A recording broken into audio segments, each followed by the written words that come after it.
the summer of 1995, 230 women and 10 men from 42 countries embarked on a peace train sponsored by the Women's International League for Peace and Freedom, or WILF. Starting in Helsinki, Finland, the train stopped in 7 cities on its way to the UN Fourth World Conference on Women in Beijing, China.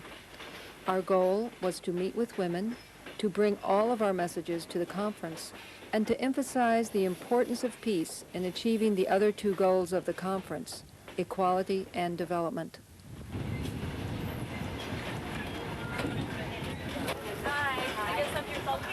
This is our home. And it's very, very tight.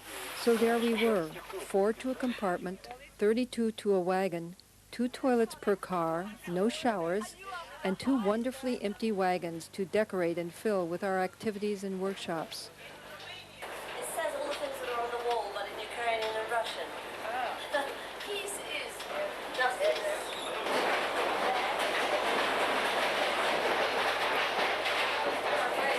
The whole train became a rolling school.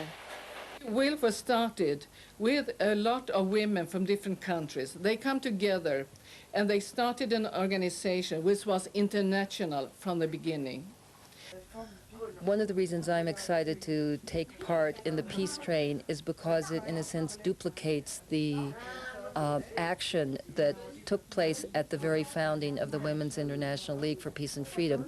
And this was an action that my grandmother took part in. She crossed the Atlantic with 47 other women to join women from the other warring countries and neutral countries in an international congress. They sailed from New York on the ship the Noordam. It was not allowed to fly the neutral American flag, and so it was at risk of being torpedoed any time across the Atlantic. 9 months after World War I began, the world seemed hypnotized by blood, but these women were offering to mediate the conflict. Men in many countries ridiculed their actions. Their peacemaking efforts were ignored, but the vision blossomed, and in 1919 they met again to found WILF. WILF has always had a very progressive view. Even at the beginning, they were calling for a new economic order, an end to colonialism, which of course now we say, neo-colonialism, imperialism, anti-racism, and then of course disarmament, anti-militarism, and women's human rights. That's a huge strength of WILF. In 1970s, there was an uprising in my country. During that period, there were so many human rights violations took place. So during that period, the victims, the wailing mothers, they got together, and they are the people who gave birth to WILF in Sri Lanka. En América Latina está enmarcada en el contexto de la década del 70 y del 80, de las dictaduras militares y de los movimientos de liberación nacional. La Liga Internacional de Mujeres Pro Paz y Libertad dio un soporte muy grande a las secciones del IMPAL en América Latina cuando celebró en Santa Cruz, Bolivia, el 25º Congreso. On our train we have not only WILF members who are interested in peace, we have activists and women from very, very different backgrounds, like interested in racism, women in health,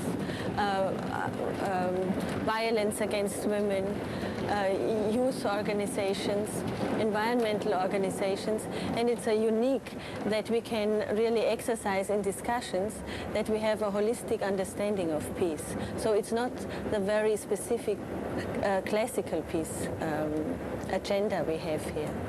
We are part of the peace movement, and we are part of the feminist movement. So where peace and feminism meet, that's where we are active.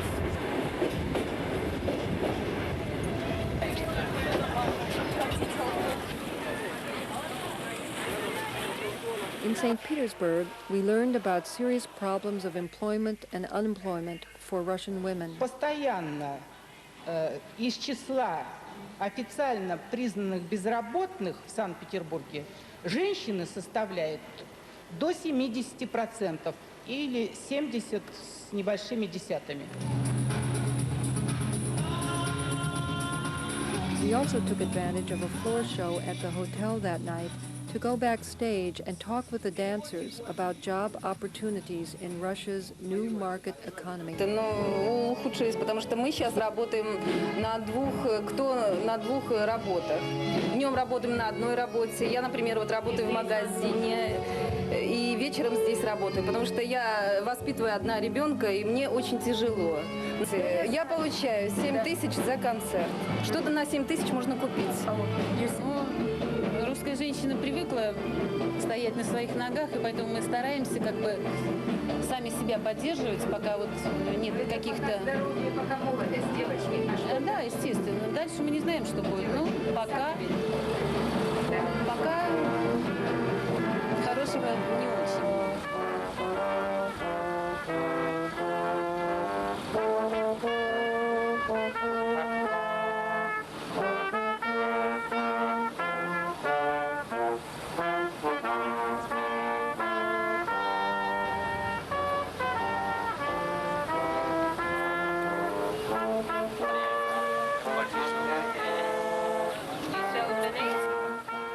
What is it that we find that has happened in this region? From women's point of view, they have lost their jobs and they lost state-protected childcare facilities, and they lost the facilities that the public canteens in enterprises gave, where you could buy subsidized ready-made food to take home. The whole question of maternity leave, which was paid for a longer period than now, is lost. There's a mobility, but no jobs.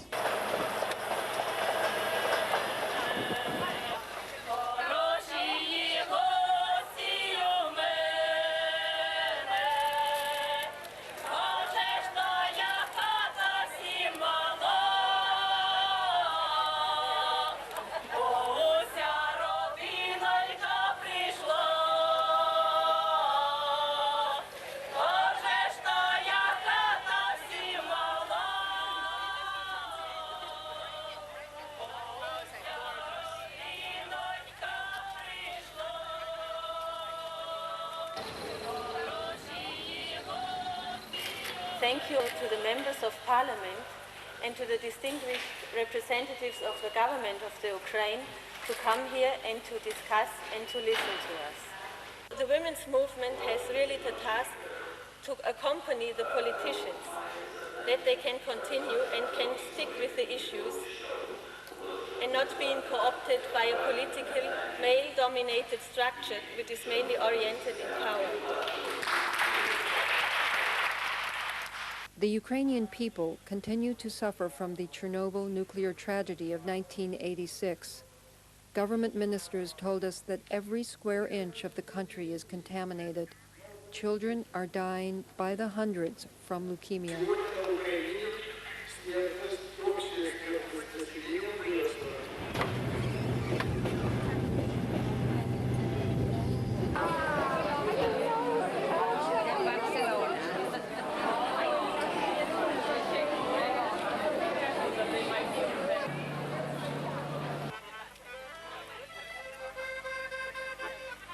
In Bucharest, we saw the palace built by Nicolae Ceausescu during the later years of his dictatorship.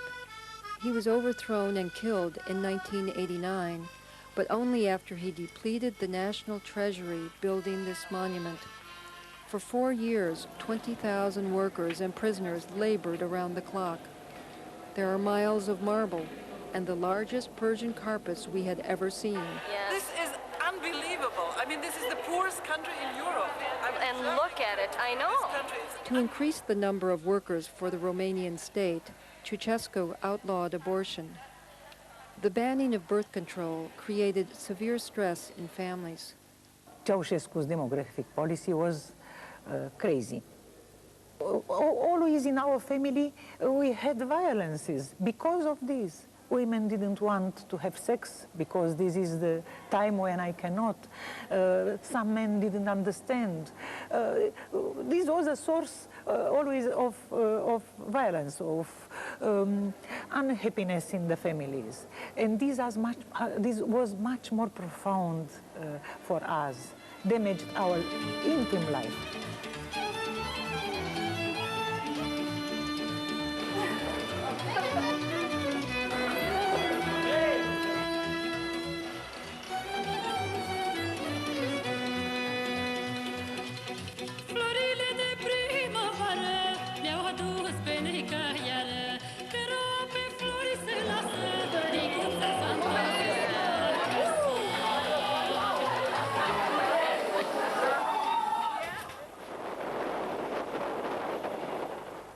What we want to do today is look at the rise of fascism, show the connections between fascism and bigotry, show how all of these movements in America and Europe, how all of this interconnect and how it links together.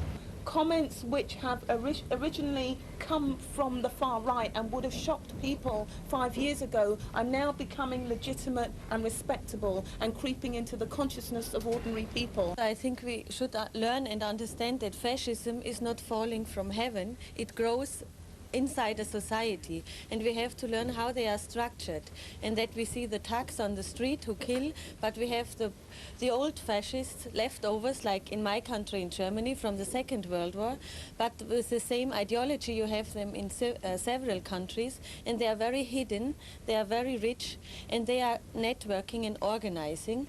They go against the weakest, and the weakest are the refugees and asylum seekers. They have no legal rights. As soon as they have them out, they attack the next group. But the target of the neo-fascists are immigrants. I mean, that is a common theme running through the European Union, that a central target of the neo-fascists is immigrants, and immigrants in the European Union is often a code word for black people, for people of colour. Their governments, they have all their oppressive systems at home, and they don't want to tackle racism because they benefit out of it by dividing the people. In all European Union countries, people are not able to be part of the democratic process because they cannot get citizenship easily in their countries. I think people need to look at that issue of citizenship.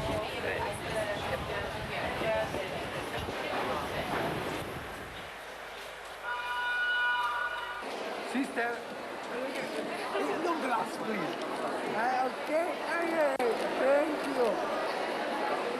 Thank you. I am from Brooklyn, New York, and I found Brooklyn chewing gum. Honest. Finest gum. Right here. Women from all the warring factions in the former Yugoslavia crossed borders to meet us in Sofia. We were told that nationalism is a very powerful tool for those who want to foment war. It is my personal statement that it is one part it is a civil war, one part it is a national war, one part it is a war of religion there, but the most important is that it is, you know, the war of interests, and that is the main thing, you know. It is a war for profit. Only thing that can stop the war is stop selling weapons. I said once they run.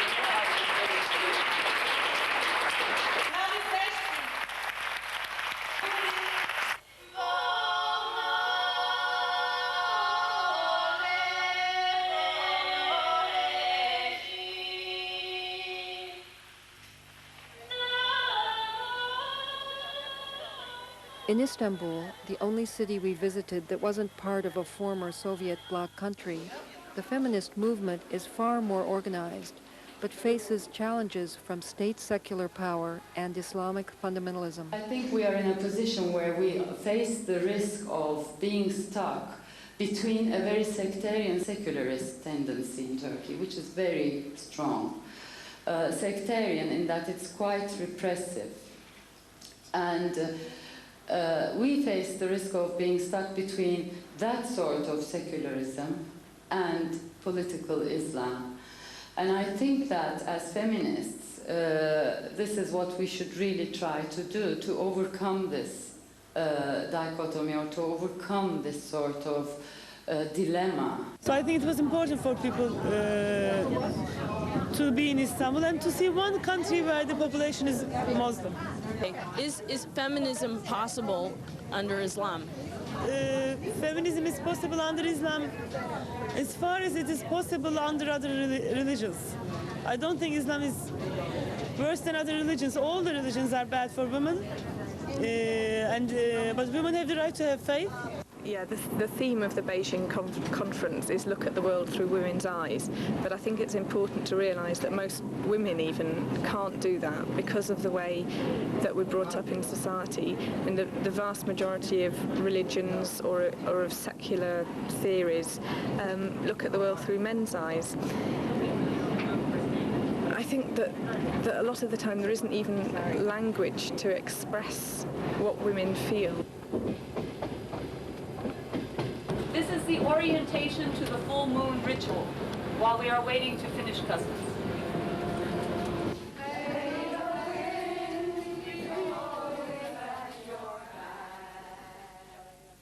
Sometimes the goddess is the light, and sometimes the goddess is the dark.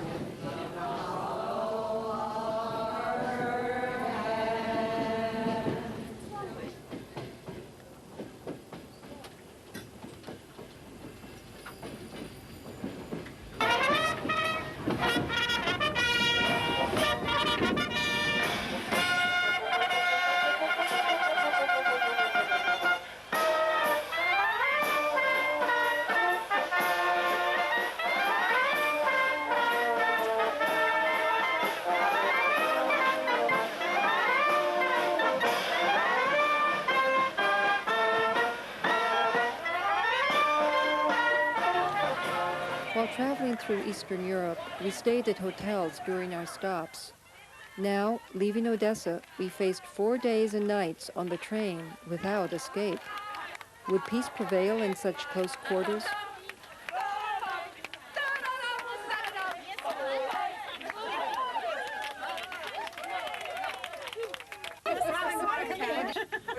Oh, wow. Oh, my God. It was just a matter of time. We watched it on the train before we left. Where were you? Now we have something to look forward to the next 8 days. Now we have clean lingerie. I know.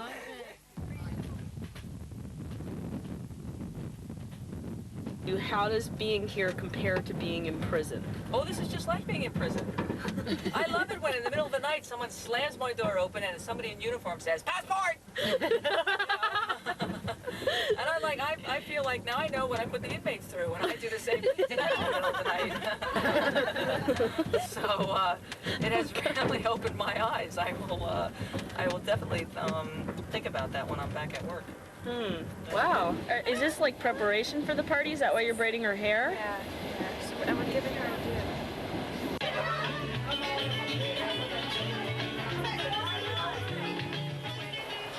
I think this whole thing about what is war, I think we have to define what is war. I mean, I think of war as external and internal conflicts as well. I'm particularly worried about the kind of internal wars being waged within countries by the state against its people. But until now, I think the peace concept was absence of war. But that is the negative side. Now we need the positive I think there's peace. a broader and we have to concept work of to that. peace. Now that's what I'm trying to get at, how we define peace. Yes. The struggle is oppression. The whole concept of systematically oppressing another group of people for the gain of someone else or something else. But I think we are moving away from peace to what is war, and I want to concentrate on peace. But you have to define war in order to I don't want to define time. No, the reality is that if we don't talk about these issues, to create peace in your daily relationships, even here on the train, I see a lot of avoidance of conflict, you know, and I would like to see means and practices developed that we among us can practice relationships where we don't avoid conflict, but where we are not destructive in confronting it. On the train, it was impossible for all participants to meet together. So during a 6-hour stopover in Voronezh, a community meeting took place in the train station park. But what we'd like to know from you is how you feel about this experiment, about this metaphorical community that we have become together. What are the issues that unite us, and what are the issues that might divide us? When people say, is this a community on this train, and can we develop a community, it's that every single person has to be respected in the way of really communing with each other. I have the problem sometimes to feel discriminated by language. And it has for me two problems. One is that I cannot get in discussion so quick as other people, and I feel some people are not sensitive in their mother language, that other people cannot understand when they mix all words together and speak in a slang. One of the issues on this train that has bothered me a lot, even though I've enjoyed the train a lot, is being mistaken for other people that have the same skin tone as myself. What I found myself doing on this train is no longer trusting people. That when I come up against somebody that I have not met before, I am very withdrawn. I try and not fully trust them just because I'm afraid of getting hurt. Could I answer that? Because I'm guilty, but it's simply that I don't recognize faces. One thing that may have been happening is that people, when they meet people from different cultures, different colors, instead of coming to that with respect and eagerness to learn, we are all making assumptions about other people. And then when this is said, it can sound very insensitive and sounds as if you do not really wish to know that person. You've already categorized them. S'il y a un petit peu une ouverture des gens de savoir un petit peu la culture, la tradition de l'autre personne, je crois que ça évite parfois la malcompréhension du racisme. What I've been hearing amongst other whites is that there's a sense of hurt of not being understood as well. It's hurtful to a lot of us who have worked on race issues for a large part of our lives, and that we are perceived as continuing racist. What I have been hearing and dealing with is not a feeling, but actions. There have been numerous of things that have happened that are not perceptions, but they're actually things that are going on. And I think that they need rudeness, just basically being rude. I feel very uncomfortable as a European person who is also working against racial issues in my country when American colored people tell us what we should be doing in Europe. I know we're doing wrong things, but whether Europeans tell Americans or Americans tell Latin Americans or Latin Americans tell Africans, we are supposed to be a community. Anyone can tell anybody not to be a racist. I'm coming here as a black activist, and I want to put the issues for myself and my community on the political agenda. This peace train is not just about trying to be cozy and nice. If we want to change the world, we've got to change ourselves. In order to change ourselves, that's not an easy process, and so there are going to be difficulties. So I want us to be able to really deal with some of those conflicts, not walk away. I have two big problems on this train, and one is that there's always a photographer or this. I feel not safe and. I've often spoken with people sort of superficially and found them to be a bit loud, a bit kind of off-putting to my culture, and yet after a minute or two I've been delighted to find that here are so many people who think the same way as I do, and back home that hasn't been my experience at all. This progressive community represents the democracy and the world, the global world, which we think we are trying to create. And if we can't figure out how to do it among ourselves, the issue gets to be, how on earth are we going to change the world when we can't work internally? What I'm hearing is that we're moving, we're starting to move in that direction.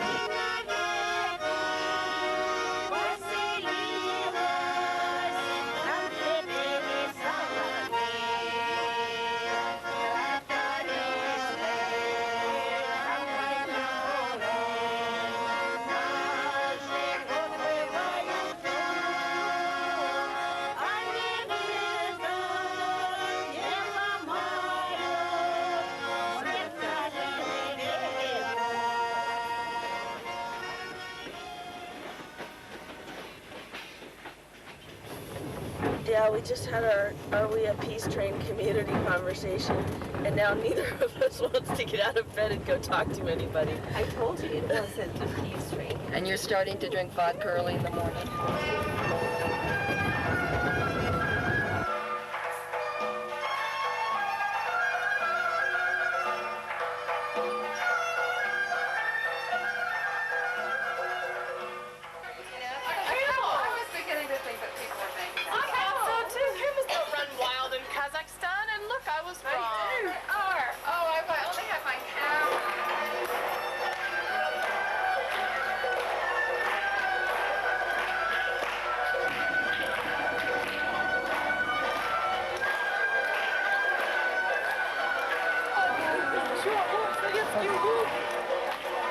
In Almaty, we met physicians and leaders of women's organizations who described their long struggle against Russian testing in Semipalatinsk, 600 miles to the north of Almaty. The former Soviet Union had exploded 600 nuclear weapons from 1949 to 1989, and the people of Kazakhstan suffered the consequences. Now they are facing fallout from Chinese nuclear tests at Lapnur. They asked us to carry a message to Beijing: halt all nuclear testing. And it means that all women who are now going to Beijing to participate in the World Congress on Women will do their utmost to close this Lapnur nuclear test ground in China.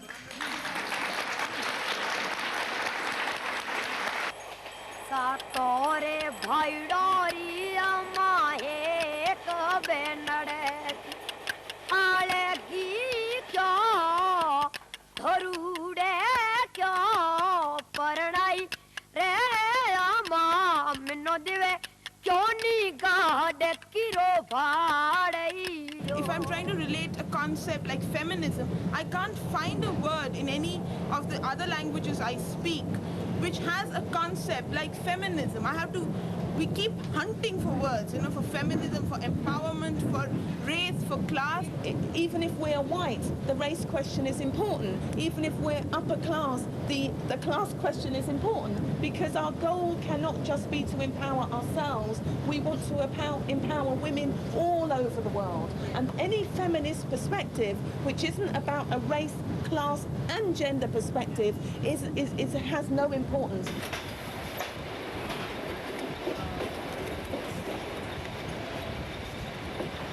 I'm 75 years old, and I thought it was worth to traverse countries and to look at the landscapes and to feel the unity of the world with our movements of women. Well, what do you think is really special about having an all-women's trip? Would you like to start? I can never be the same again. I am changing in a way that I'll never go back to being. I believe this is true. I can never turn my back on a woman's issue again, as it will appear in my work. And this train is so full of strong, wonderful women that I couldn't. It's really opened up a whole new world for me. What we must do first, to learn, to celebrate our achievements. Say, wonderful, we have done a great thing, this generation of people and the new generation coming up, that we have achieved a lot. Let's celebrate it. Women have achieved rights forever. There's no going back. Within every country, there are oppressive institutions and structures trying to subjugate women. So what are we relying our nation state on? What is it that we are talking? What is nationally so important to us that we are saying, in my country, this is great? There is no country that women have, as Virginia Woolf said. We have to construct another country, and that country will be a democratic country. In that country, there'll be equal pay. In that country, you can walk out in the evening and so on. Therefore, international solidarity continues to be important.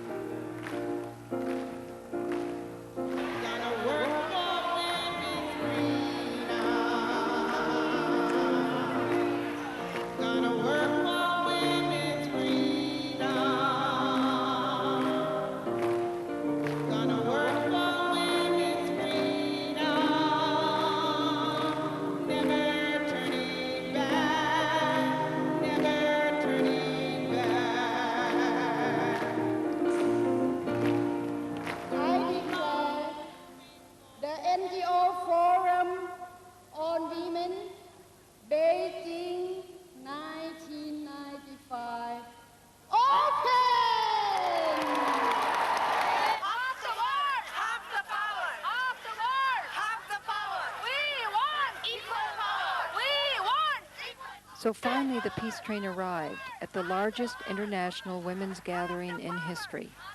For many who came, it was the experience of a lifetime. Many of us made the peace tent our home. Women from the Pacific and Africa said that militarism, the arms trade, and nuclear testing were major stumbling blocks to development. And today, the government's all against nuclear testing, the churches are against nuclear testing in the Pacific. The women are against nuclear testing in the Pacific. The 21st century is still clean. Nobody has muddied up or violated the history of the 21st century. The 20th century is the most violent century that we can remember. An extraordinary violence where humankind, mankind, has the audacity to drop genocidal weapons, not once, but twice on Hiroshima and Nagasaki. No more testing! No more testing! No more testing! No more! And it doesn't just kill people once, but it leaves its radioactive fallout and kills people for generations afterwards. No women were in on the decision to drop that bomb. Until women become 50% of the action at every single level of society, I don't believe we are going to have peace. We want to declare this tent a weapon-free zone.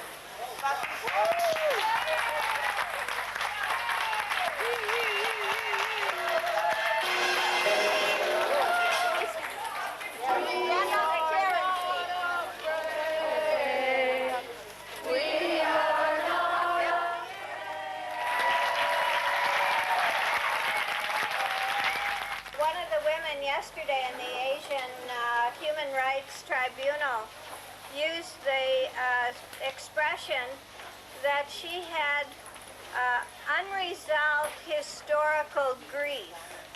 And that really stayed in my mind. I think that's a very poignant way to describe what we all remember about war. Right? Unresolved historical grief. Moi, je souffre comme veuve, je souffre en tant qu'orpheline et mère. Tu comprends? Moi, quand je me souviens de la façon que ma mère a passé, tu vois, on l'a scindé en morceaux et on l'a jeté dans une fosse de 15 mètres. Une vieille maman de 75 ans qui ne connaît rien de la politique. Tu vois, toujours, ça fait du mal quand on le parle. Ça fait du mal, ça fait souffrir. Donc il faut qu'il y ait la justice. Il faut que ces gens qui sont à l'extérieur rentrent. Donc le Rwanda, c'est pour nous tous. C'est notre pays. Sinon, aujourd'hui c'est moi, demain c'est lui, et après demain c'est moi, demain c'est lui, comment?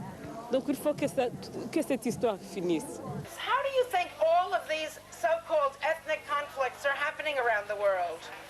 Because arms-making countries, the United States, France, Russia, Germany, China, all of the top nuclear countries also make so-called conventional weapons. There's nothing conventional about a conventional weapon. Huh? In the last decade, the arms sale to Rwanda facilitated the genocide that has just happened there. The largest number of child amputees in the world are in Angola. Why? Why? Exactly. The West sent over its landmines. The killing fields isn't over. Dame-là était au champ en cherchant de manger pour ses enfants. Alors, les pieds est coupé pour les mines. Après la signature des accords, et on remove, quand on tire des mines, on les repoussait, les mines.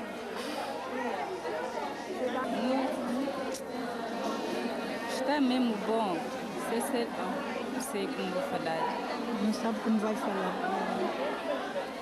Elle dit que je n'ai pas de paroles pour dire ce qu'elle voit ici. C'est formidable. C'est des femmes sont tous unies. Elles sont des unes par les autres. Africa is exploding in war, yes, and civil strife, but the women are carrying on, and they need our help to break the cycle.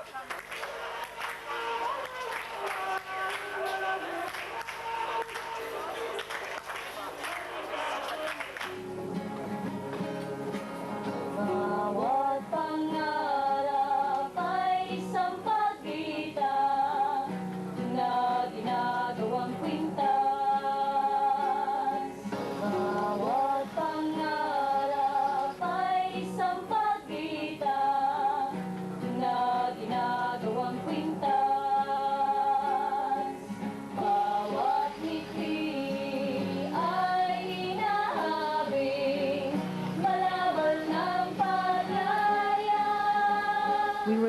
center trying to send a fax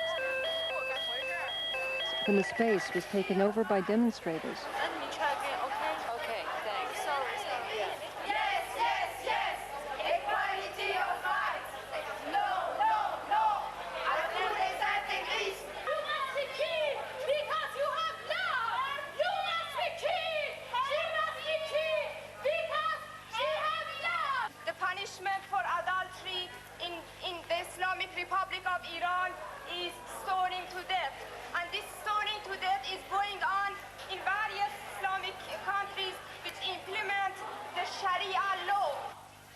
The Sharia is Islamic law based on the Quran, which imposes severe restrictions on women. It has recently been reinstated in Iran, Pakistan, and the Sudan. We found a few women who support these strict patriarchal codes. You know, the majority of Iranian people, and especially Iranian women, has accepted Islamic revolution in Iran voluntarily. I can claim that I love Imam Khomeini. This is a great love for me, and it is based on values, on human values. Women in Western countries are struggling against our own Christian and Jewish fundamentalisms. We wondered how are others of our Muslim sisters dealing with the rising tide of religious fundamentalism in their countries. That Muhammad came in a form of religion that is the last and the first. So we believe Christianity is a stage in the faith of spiritual faith from God. I'm not attacking your faith in any way. Excuse me, can you let this sister speak? Islam is the faith. Yes, Islam is the faith, but primarily Islam is the way of life. And that's what makes Islam so distinguished as a religion from all the previous, from Judaism to Christianity to Islam, because Islam is not just a faith, Islam is a complete and utter way of life. And so is Christianity. There is a difference between real Islam and fanaticism, because what is actually happening in Algeria and in some other countries, it is a fanaticism, and sometimes it is a terrorism, and sometimes it is a violation. And all these fanaticism, terrorism, and violation is not Islam. Those are people after politics. It's a political background. Islam is the religion of peace. In any religion, if you meet each other, either you say hello or you say good morning, goodbye. But in Islam, we say peace upon you. And if we leave each other again, we say peace upon you. So Islam is the religion of peace. And it is that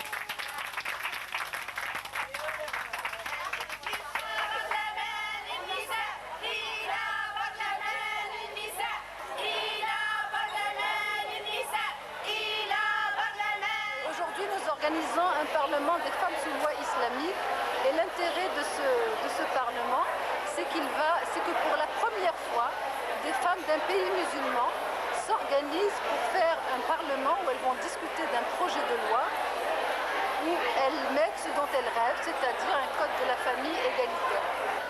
My group is Algeria, Morocco, Tunisia, and Mauritania and Libya. So we have rights, political rights, some political rights, right to vote, right to work, but concerning the family, it's the Sharia. Now, are you against the Sharia? Yes, of course.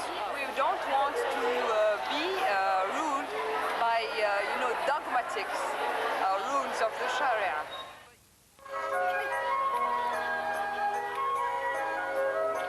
The Chinese-Tibetan tent was the most beautiful structure at the forum.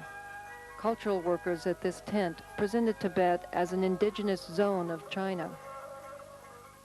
Tibetan women in exile, in contrast, had a small booth far from the mainstream area. Yeah, I'm here with the delegation to support the Tibetans in exile. And, I mean, they obviously need a lot of support. They've been followed and, photographed and searched and videotaped constantly. There's still people coming around. They come up every once in a while and, we're still videotaping and taking photographs. This is a conference about women, and women from around the world have come here to talk about issues that they're concerned about. They haven't come here to talk about China. What is so threatening to the security of the Chinese state by having women discussing women's issues? Some 36,000 women wanted to come. Right now, only 26,000 got visas, which we think is an astounding thing, that 10,000 women haven't been allowed to come to the conference. Some women from the peace train stayed in hotels close to the NGO forum. Others had to travel over an hour each way to get to lodgings in Beijing. We tried to meet each evening to make sense of our experiences.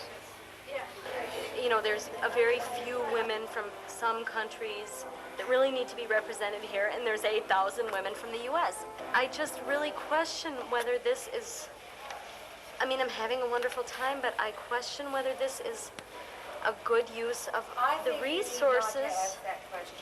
Women's movement gets legitimacy, gets visibility, and we all acquire voice through this. It is our obligation to make sure that what was invested in us is well invested.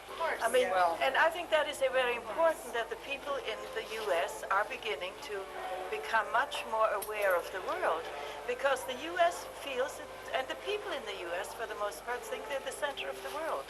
Right. And if this helps to find that they really are only a little speck in this on this globe, and begin to relate a little differently to the rest of the world, I think that's a good investment.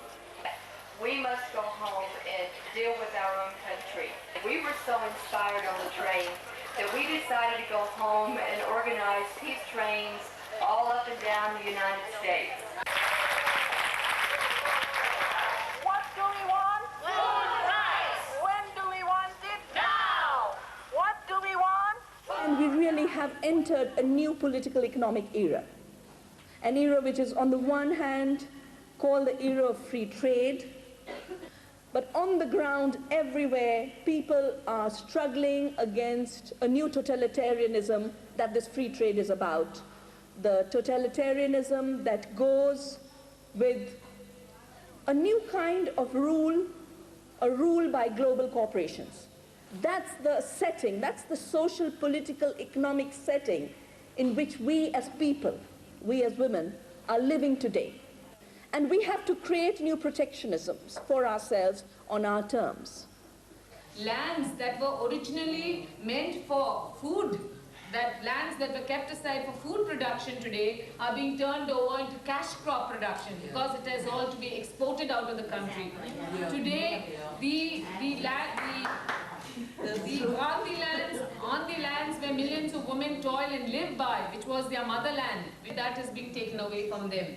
And they're getting nothing in return. What they are being told is that if you cannot have rice and ragi and milk, it doesn't matter. You can have Baskin and Robbins ice cream. You can have McDonald's. You can have all these fast food junk. So that they are being told that, and this is the way they are being deprived. This is the way the right of survival is being taken away. Free trade is basically a system which says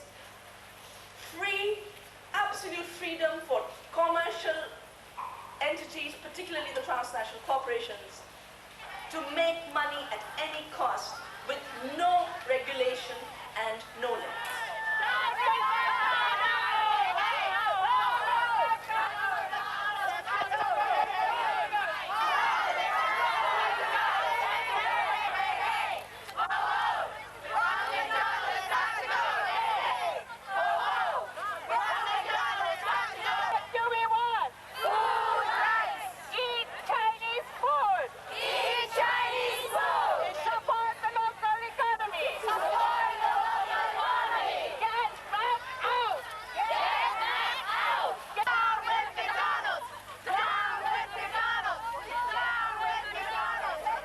There's nothing right with McDonald's. Right, like that. It's the ultimate symbol of cultural imperialism in the late 20th century when we should be celebrating cultural biological diversity. I think the McDonald culture has destroyed more cultural and more biological diversity than any other single emblem in the world. It outdoes Coca-Cola too, because Coca-Cola is just a little bit of water and sugar in it. McDonald's destroys forests, farms, livestock, people's health. If we have to protect the environment and health, we have to get this symbol out of the next millennium. Why shouldn't Ronald be here? Ronald never got a visa. He's not part of the women's movement. He's contributed to nothing, and he's not a person either. We welcome men. We don't want plastic advertising that destroys people's health, tempts children to unhealthy food, makes girls enter puberty long before they should be entering it. Everything is wrong with McDonald's. I'm a rural farmer. And I want to say that we as ladies are links of chains around this global world. And what we are fighting for, we want nobody to come between us and to break one of that links. Whatever we say, we demand laws for it, okay? Downtime was hard to find at the forum. At any given moment, one could take part in one of 180 workshops, attend a plenary, march in a demonstration, or just sit on the sidelines and women watch. And what an extraordinary parade it was.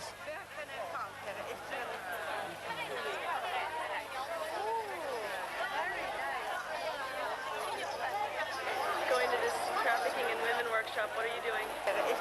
Well, I'm going to the Latin Americans. An issue that took Western women by surprise came out in the workshops and plenaries on trafficking in women. The explosive increase in the transportation of women across borders to engage in forced prostitution. Asian women especially have borne the brunt of this new commodification of women.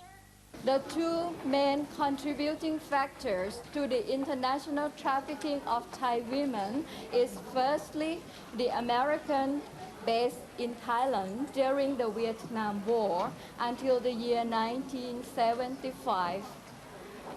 And the second one is the expansion of sex tourism introducing into Thailand. We came across a number of women who have been sold 3 times. They spent 2 years, 3 years in Japan and did not earn anything. And then they will be arrested. They were arrested by the police, and then they were sent back to Thailand. So they came back with empty hands. So this is start a cycle of evil.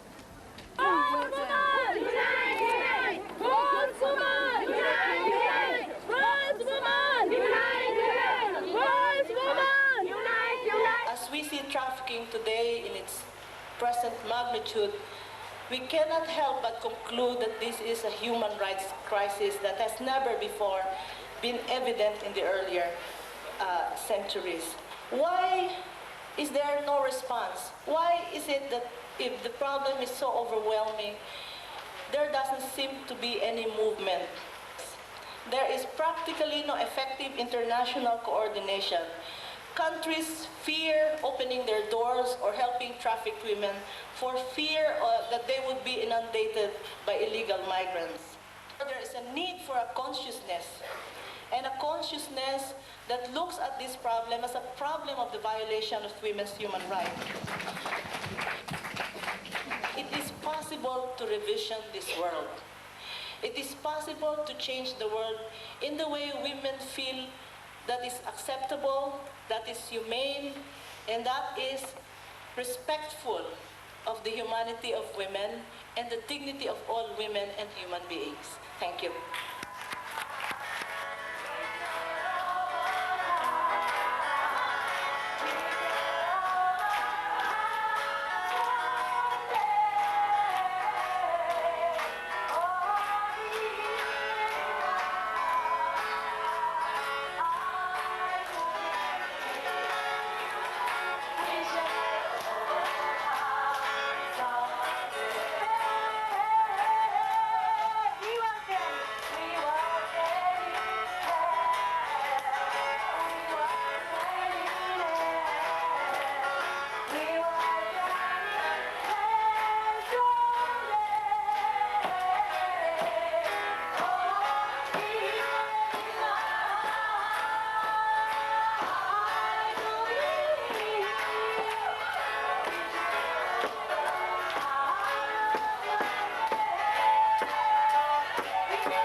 Rio Forum was empowerment. We had heard and embraced the suffering and determination of women worldwide, and now this sense of unity had to be translated into words at the official UN conference. Like other international NGOs, WILF had 5 delegates to the official UN conference. We took part in the peace caucuses that monitored the decisions made by official national delegations. Who has access to which delegation? This work was the culmination of years of participation in the complex and bureaucratic UN system. But many of us were disappointed at the trivialization of the peace issue and the refusal of the major powers to discuss disarmament in a meaningful way. WILF Vice President Manel Tiranagama was asked to speak to the plenary on behalf of the peace community. Vice President of Women's International League for Peace and Freedom. We are concerned that the Platform for Action undervalues the role of peace in advancing equality and development. We call on this World Conference on Women to make the following commitments. Ban nuclear, chemical, and biological weapons. Peace education in all educational institutions. Stop the international arms trade. Ban landmines. We support education for all women, men, and children in non-violent peacemaking and conflict resolution. Let the voice of women of all regions of the world be heard. Are the governments here represented willing to care enough and dare enough to commit to this essential transformation? Congratulations. Very good. Very good.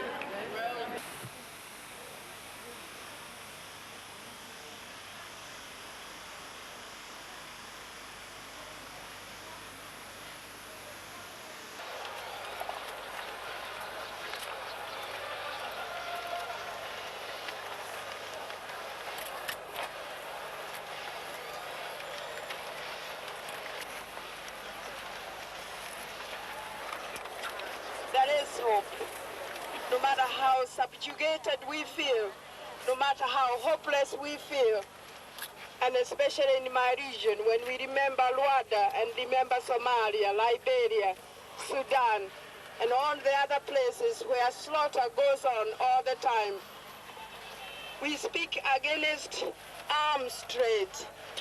The guns are being sold to poor Africans to kill each other, so that they may remain poor, underprivileged, and marginalized. But we cannot lose hope. Here in Beijing, in the midst of all of you, we feel that the sun shall rise. Gonna reach across our borders, reach across our borders, reach across our borders. Never turning back, never turning back. Gonna keep on moving forward, keep on moving forward.